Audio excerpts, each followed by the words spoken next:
Hi, everyone. Anne O'Connell with OC Publishing here, and welcome to this week's author journey. It's the middle of January, and I have to say, it is so mild out. It's crazy. We haven't had hardly any snow, but on the one hand, that makes me very happy. On the other hand, it's prettier when it's snowing. But anyway, I digress. I am so excited today to have an award-winning journalist, a memoirist, and teacher joining us on the author journey, Marjorie Simmins. I'm going to just tell you a little bit about her before I bring her up. As I said, she's an award-winning writer based in Halifax. Well, actually, I believe she is now in Truro, but she was raised in Vancouver. She's worked as a freelance journalist, editor, and writing instructor for over 20 years, writing often about family, marine life, animals, and coastal living. Her articles and essays have appeared in magazines and newspapers across Canada and the US and in several anthologies. In 1994, she won a gold medal at the National Magazine Awards for a memoir article published in Saturday Night. In 2012, she won gold at the Atlantic Journalism Awards for the Best Atlantic Magazine article. She currently writes primarily for periodicals and teaches memoir writing courses. Okay, so everybody take a listen and get your notepads out around the Maritime region. She has a Master's of Arts Research, specializing in memoir studies from Mount St. Vincent University in Halifax, my alma mater as well, and offers memoir manuscript evaluations via her website. So without further ado, I'm going to bring Marjorie up to join me. Please welcome Marjorie to the author journey. Hi, Marjorie. It is so good to see you. So nice to see you. I'm really glad. I can't believe it's already January. And boy, the time has just flown since we first talked about you coming on the author journey. So welcome. Very excited to have you. Thank you so much. This is good fun. I always look for any excuse to talk about writing. Oh, excellent. And we have so much in common, like right back from Mount St. Vincent University. Actually went twice to the Mount, early childhood education and PR. So hence my love of children's literature as well, which is one of the things I publish. But we're going to hone in on some of this memoir writing. And, as you know, we publish memoir at OC Publishing. And I was very thankful. Thank you very much for sending me a copy of Coastal Lives. I've been devouring it, and we'll dig into that a little more. And also, this has become, can I tell you, when I started reading memoir, Conversations in Craft, I started highlighting on page 1. Right? Oh my God, that is awesome. Oh my goodness. So this is going to be one of those, some books you read and then you take to Dartmouth Book Exchange, right? I hope Sue's watching. But this one is going to stay on my shelf. Actually, I think I actually bought it at Dartmouth Book Exchange, if I'm not mistaken. But anyway, so teaching, tell us about your teaching passion. How did that sort of I've been teaching forever and a day, and I think it's just an excuse to get together with really great people and talk about story, frankly. Mm-hmm. I started teaching, in Vancouver when I was teaching seniors. Mm-hmm.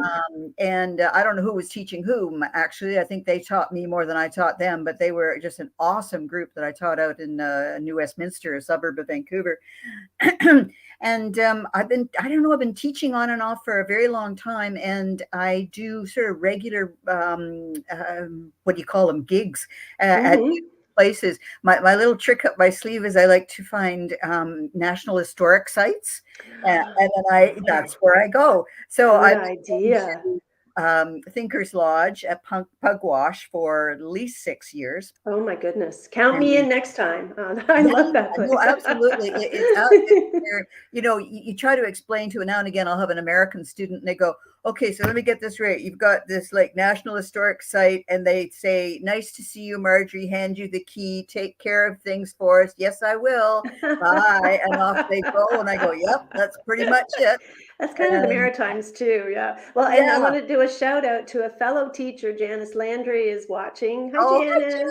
Oh my gosh, she's amazing. No and a big fan. Yay, we love Janice. And actually, Janice is going to be on Author Journey next week, so Oh, we're very great. excited. Good. I'll make Yay. it to watch. Good, good, good. Excellent, excellent. Yeah. So let's go back to Coastal Lives. So, but you In the started beginning. in front. Let's go way back to the beginning. You started as a journalist. So that is your background, your love, your passion, and you wrote. You said to me you love like people and stories.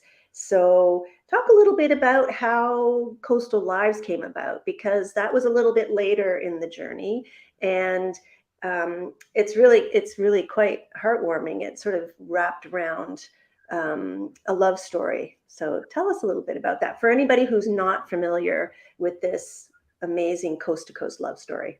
Well, thank you very much for that. Coastal Lives is my first book, and I don't even know why I didn't come to it sooner, but I came to it sort of like a horse galloping down a beach. I really, really needed to tell that story.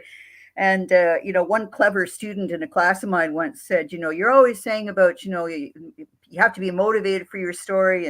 And why is it that you wrote your novel, or sorry, you wrote your memoir? And I said, without even, sort of any kind of censorship, I just went, because I was afraid I was going to disappear. And she said, wow, that's motivation. And I said, yeah, I guess it is. The point being is that I had moved to a new part of Canada. All the things that I had understood in terms of my writing in BC had changed. I mean, I was a commercial fisheries reporter. And then I went to sport fishing, and then then I started my essays on a very regular basis with the major newspapers, and so the things I loved, my ocean, my fish, my horses, they were not around me anymore, and I somehow thought, well, perhaps I'll be a fisheries reporter when I come here. Are you kidding? Totally different fisheries, totally different ocean, totally different everything. And you have to know 3 levels of government. I didn't know that, and on and on. So that was fine. As a freelancer, you're always changing the channel. But I had a lot of essays and stories that I thought could use a permanent home. So I was delighted when my structure of Coastal Lives turned out to be a central narrative that was punctuated by these earlier works. And it helped to show the reader that, here's Marjorie living her new life in the Maritimes, and this is what she used to do, and this is what she used to count on, and this is what she used to understand, and this is what she used to explore, and so on, all the rest of it. It just showed how different it was for me here. And you wouldn't think it would be that different. I sure didn't. Well, heck, I'm going from one coastal world to another coastal world. Are you kidding? The history, the languages, the geography, the ocean itself, which is saltier. Again, everything was completely different. So I found it pretty hard to get my footing. Happily, I was raised in a family that every time you felt off kilter, you wrote. And so my first essay in the Maritimes, which is in Coastal Lives, was about going to bingo. I'd never gone to bingo, and so that turned out being my first published essay. That was in the Chronicle Herald, and I had great fun with it. Yeah, Coastal Lives is a love story. It's a love story of 2 people. It's a love story of all the loves I've had in my life in terms of my dogs and my horses and my family and my oceans. I wrote it like I was on a train. Just couldn't stop. And so you touched a little bit on a question that I had, and a lot of it is also discussed in Conversations in Craft. When you approached your memoir, and you said it was your first book, so the first long, format, and I remember that like fear, because of course over my years in PR and marketing, lots of writing but never a full-length book. How did you decide on the format, or like the timelines, because it goes back and forth a little bit? So talk a little bit about how you arrived at that, and also a shout out to Pottersfield Press, your publisher. Oh, very much so. It was a great, great pleasure to work with Pottersfield on that for many reasons, but certainly for the cover as well. And I want to talk about that cover briefly because that is a photograph that a girlfriend of mine took of the Northwest Arm when we lived in Halifax. So it's coastal lives. This was a Vancouver buddy of mine who was visiting me in Halifax. She took this stunning photograph. Beautiful. And I thought, oh my God, that's just another way to say I love these coasts, I love these people, you know. And it was a juggle to see them as much as I wanted to.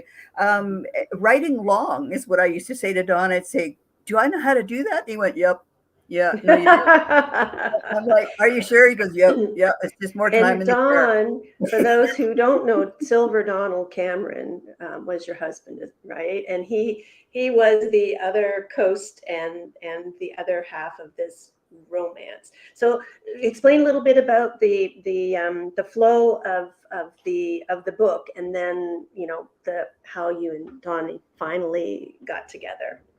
Right.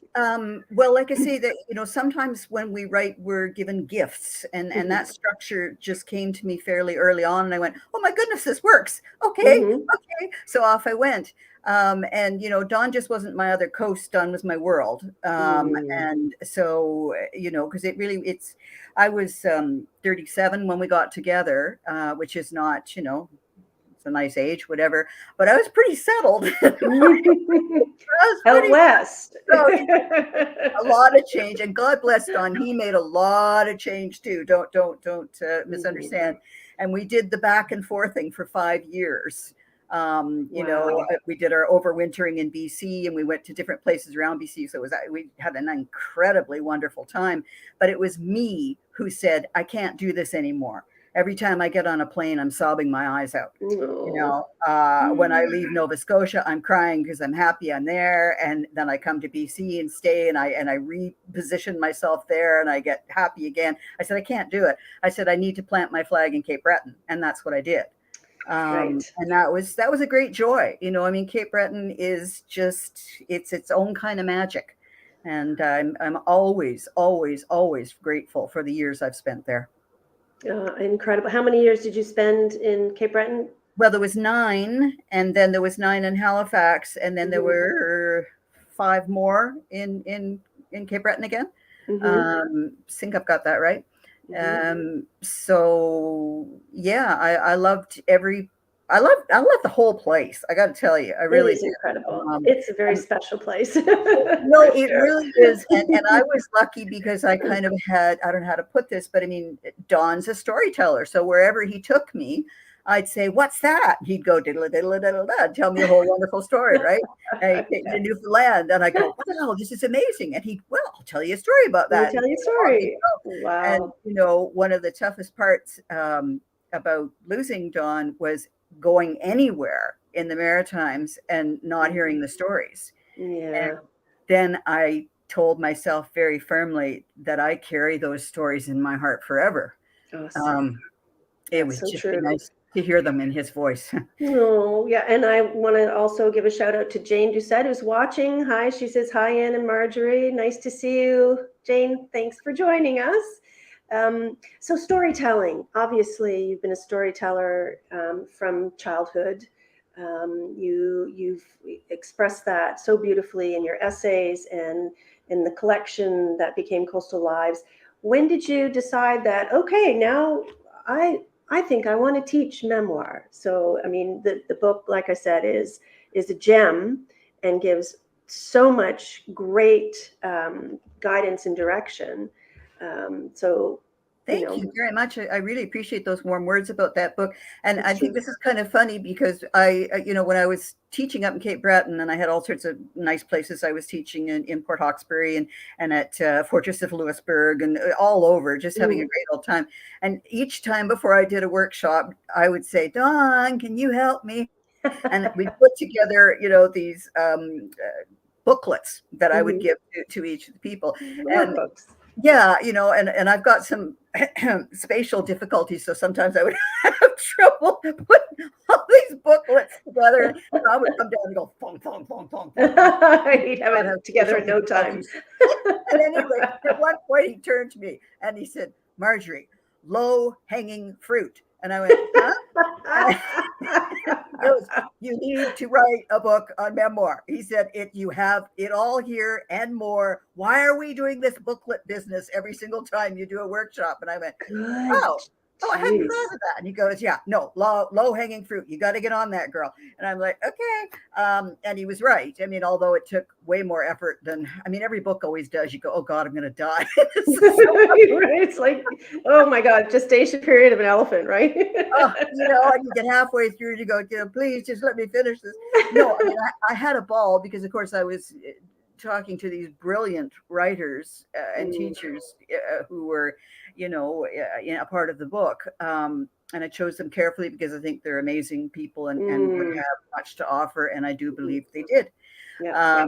So that was great fun. But I had great pleasure writing that book. And the response to it has been terrific. I'm just so grateful for that because people do put the little Post-its in or whatever it might be, and I'm glad that rings bells for people. Oh, it's amazing. Let's just bring up your website here, and I want to share with people how they can find you again before we lose that thought, and to also show this. Hang on a second. There we go, Memoirs and Craft. Yay. There it is. So, and your website is marjoriesimmons.ca, correct? Yeah. And are there purchase links from there? And again, I have to give a shout out, Memoir, Conversation and Craft, to Nimbus, your publisher for that book. Amazing. No, there's not purchase links, but it's so easy to find. I mean, one just goes to the publisher or goes to Amazon or I didn't do the links, but like I say, easy to find. Okay. Well, you also told me that you would be willing to do a reading, and was it the Year of the Horse that you were talking about? No, I was going to do Some Beach Somewhere, which is my title. There it is. Yeah, there we are.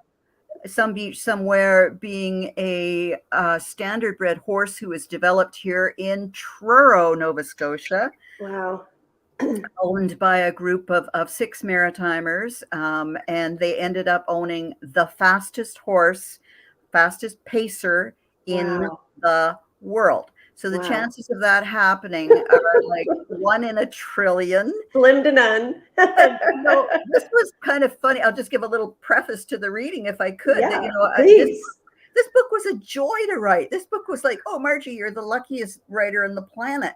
And I'm blessed to have all sorts of different horse type people around me doing all sorts of interesting things. And when 218 came and Some Beach Somewhere, which is a country and western tune, after which the horse is named, died unexpectedly. It took me some months, even though I had all these horsey people around me going, oh my God, Beach died. And I was like, well, yes, that's terrible. I'm so sorry. I didn't realize that a giant, a titan, a horse that had changed world history and continues to do so with his progeny, I didn't realize that had happened. So when I sat down, isn't it a great title? I mean, I love it. Just love it. So I'm just going to read the introduction if I could, because this was Marjorie with the light bulb going on. And again, of course, this was a conversation. Oh, anyway, here we go. And it didn't happen just arbitrarily. I mean, you've been a horsewoman since, your teens, right? Yes, I had. But again, that was not the world of harness racing was not one of my worlds. I had done practically everything else. Right. Which is why I was a little slow on the uptake with Some Beach Somewhere. And thanks some friends in Cape Breton for sort of shaking me up on that one, And it was just a simply a matter of, how much time do you have? I mean, I did all sorts of other things, but I hadn't actually come to that particular sport. So, all right. So here's my introduction and thank you. Take it away. Yeah. Here we go. Some Beach Somewhere, a harness racing legend from a 1-horse stable, is a story of improbabilities and magic. Our unlikely hero is a big and bold pacing horse named Some Beach Somewhere, known to all as Beach. His human partner is a small town Nova Scotia car dealer named Brent McGrath, the leader of a group of 6 friends who pool their money together to buy a horse, a standard bred colt, a pacer, a harness horse who may grow up to be competitive or not. A really promising pacing yearling normally costs $100,000 or more. The friends have $40,000 to spend. But through a combination of instinct, horse sense, and luck, they come away from the prestigious Lexington Selected Yearling Sale with a horse that looks as though he might be pretty good. Pretty good. Beach turns out to be the horse of a lifetime, the Canadian horse of a century, a streaking locomotive of a stallion that smashes records and delights ever larger crowds who hold beach parties when they know he is racing. The best that ever looked through a bridle, says his fans around the world. In a nutshell, he's an international harness racing history on 4 lightning legs. And by May 2019, his full life story has not been written. Now that was when my heart began to pump as hard as a harness racing horse does. The moment his driver asked for all in the home stretch. My writer instincts, coupled with a lifetime of experiences as a horsewoman who loves to write about horses, were about to serve me well. Or so I hoped. Don, I said to my late husband, Silver Donald Cameron, on that fateful blue-skied morning in 2019, I don't think Beach's story has been written about in full, in book form. Don, a distinguished author and filmmaker, smiled. Really, he said. Now, isn't that something? Do you know someone who could write that story? I said, yes, I think I do. Then what are you doing sitting here? Time for a trip to Truro. Truro, home to 5 of the 6 members of Schooner Stables and to Truro Raceway, the home track of Some Beach Somewhere. I must have looked a bit stunned. Now, said Dawn, get in the car and go now. This one's yours, love. Don't lose it. Well, he was right. I phoned Brent McGrath first, and he kindly said he'd see me. Then I got in our car and drove 2.5 hours west from Ile Madame, Cape Breton, to the shire town of Truro on the mainland of Nova Scotia, and then to Pye Chevrolet on Prince Street for my first ever interview with McGrath, who is company vice president, a Beach co-owner, and who, for Beach's entire career, has been the primary spokesman for Schooner Stables. McGrath wasn't quite sure which sky I'd dropped out of when I first talked to him on the phone, but by the time I showed up at his office, he'd researched me and my husband. Silver Donald Cameron has the Order of Canada, Brent McGrath said, his voice warm with admiration. Yes, I said, and the Order of Nova Scotia. As a come-from-away, he's almost prouder of that. Proper thing, said Brent McGrath, maritime born and raised. But you're the horsewoman, right? And you want to talk about Beach. Did I ever? There was so much that excited me about taking on this new book. I've ridden horses all my life. I've been a horse owner and for longer a horse leaser, taking care of other people's horses as though they were my own, but only for a couple of days a week and without the full financial burden of horse ownership. I've jumped horses around hunt courses, played mock polo, ridden them for long hours over dappled forest trails, and then galloped them down long Pacific Ocean beaches. I was lucky to study dressage for one summer and enjoyed the hunter-jumper scene for most of my early years on the west coast of Canada. When I came to the east coast, and after some time out of the saddle, I returned to English riding. After a terrible accident, which you can read about in Year of the Horse, I came back to riding, but I decided to try Western and learned about the disciplines of trail, showmanship, reining, and Western pleasure. Given the opportunity to ride a magical steed named Winnie, I even went back in the show ring, and to my joy and surprise, collected ribbons and self-esteem. A lifetime in and around barns, and yet I had never been to a standardbred track, nor did I know the fascinating history of the breed and its huge racing and breeding presence around the world for both trotters and pacers. but I was eager to learn. People who spend their lives around horses often talk about their heart horses. Horses, like people, have different personalities and abilities. A horse person will have many different sorts of connections to horses over a lifetime. All are precious, or at the very least, worthy of our time and intellect, as they represent opportunities to care for a precious animal and to learn. But heart horses, well, they are something else. They claim our hearts usually from that first time we look into dark eyes that are filled with intelligence or humor or simple goodwill. When these qualities are coupled with brilliance, at whichever area of endeavor the horse practices, their human companions can be smitten beyond calculation.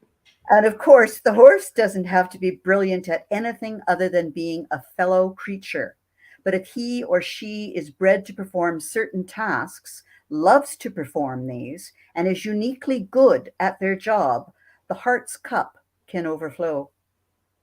Beach was a heart horse to his 6 maritime co-owners, to his millions of fellow Canadians, and to the countless men and women, boys and girls who were involved in the wide world of harness racing as practitioners, observers, and fans. The Bay Bomber paced into all those hearts with ease and took up permanent residence. That's what horses of a lifetime do. Through the magic of technology, Beach has sired colts and fillies around the world. He's changed the sport, changed the history, changed the future of his breed. You will catch him in a glimpse of the foals of forever, a glimpse of the great hearted pacer from Truro, Nova Scotia. Oh, wow. Yay. Oh, my goodness. Well, if there are not just any horse lovers out there, but animal lovers in general, like, he's a Canadian hero. Yes. You don't even have to get hung up on the whole four-legged thing. He is a Right. Canadian hero. And we from our little part of the world. I know. Oh, well, thank you so much for doing that reading. And I want to, with the last few minutes we have left, I want to talk a little bit about what advice you would give, new or veteran authors as they continue, to their craft or are considering writing memoir. What are some of the first things that people should think about before they launch into that kind of a project? Well, number one, I'm not giving advice to my fellow writers because my fellow writers astound me, and I'm always in awe of them. And I just, no. Or just share personal experience. I know I hear what you're saying. I'm between books right now, which is not really the most comfortable place for most writers to be. But right. I was just before we came on, I thought, Marjorie, remember to be smart enough to say that all 4 books that you've had the incredible opportunity to write were magic. They dropped from the sky. They are magic. And so maybe that's what I would say to anyone thinking about writing anything. Don't ever disregard magic. Don't, things come right in front of you and go, hi, what about me? And you go, yes, what about you? So, eyes open, ears open, heart open. To whatever the world might present to you, that's about the only thing really I would say, because that's where I am right now. And your life stories, can be very riveting, and people want to read about them. And memoir has become so huge. I mean, good Lord, like the Prince Harry's book that's just come out, like blown away. Oh, now it's not like, I'm not saying that we're Prince Harry or anything like that, but people are interested in real life. And well, I do. I also teach Zoom classes, so I'm very, very lucky to have a splendid group of people that I get together with once a month. And I use the Spare story as an example of what not to do. And I want this. Do not do this. Yeah. And of course, we had a great old chuckle about that. But yeah, the only point I sort of make to tidy that one up is it's not just the I word. It's the we word. Yeah, if you don't tie it into the universal, if it's a glorified journal entry. It's got to be tied into the universal. So you have to have your reader say, "Oh, son of a gun, I know what that feels like," or You know, and there have to be epiphanies, you know, Right. you can't have the person just going along. March along. Yeah. They have to suffer, man. Hmm. Suffer, and they have to hopefully come out the other side saying, you know, I've learned a lot, and on I go, you know. Yeah. So that's about really, you know, if you want me to make something reasonably succinct, that would be it. That's cool. And you got to feel your feels, right?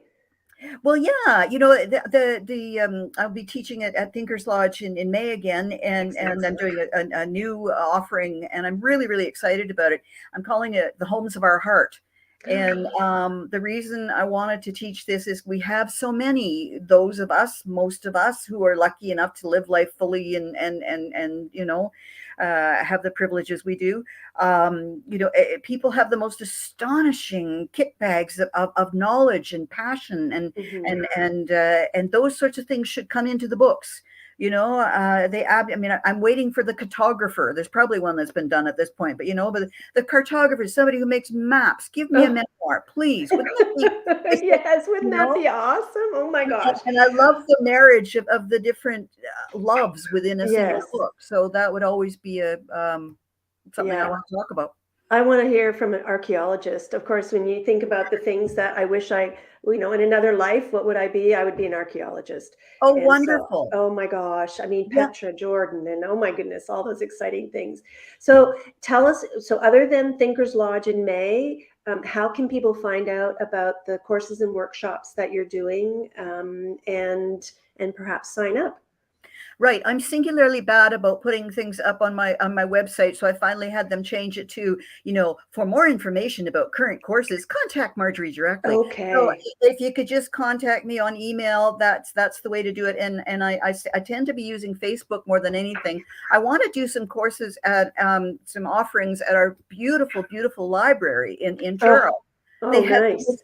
stunning library. I just walked around with my jaw on the ground, and beautiful, beautiful meeting rooms. So I'd like to do some of those this spring. So just drop me a line and say, and by the way, anytime I teach, it's for any level of writing, you know, it's Okay. the person who's just starting, it's for the person who might not have done Perfect. nonfiction before, you know, so because it's just it works best to have the different I would like to do a master class. I must say that's something I'd like to do at some point, not so long down the road, but for now I like having different experience levels. Nice. And it makes for a great discussion. So if someone were to email you, I'm going to type it in the comments here. What is your email address? It's all lowercase, and the first three are my initials, and that's MLS Hmm.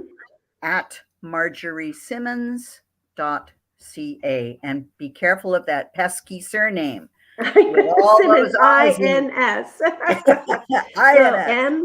MLS at marjoriesimmons.ca. Okay, I put it in the comments here. Oh, So thank you so that, much. yeah, so that's right there. Well, I can't thank you enough for joining us today. Hard to believe that went so fast. You did. And we'll have to get you back and get you talking more about. I want to hear more about the Thinkers Lodge and those wonderful workshops. So please do come back to the author journey. But thank you so much for joining And us today. it's been a great, great pleasure. Thank you kindly. It's totally Take my care. pleasure.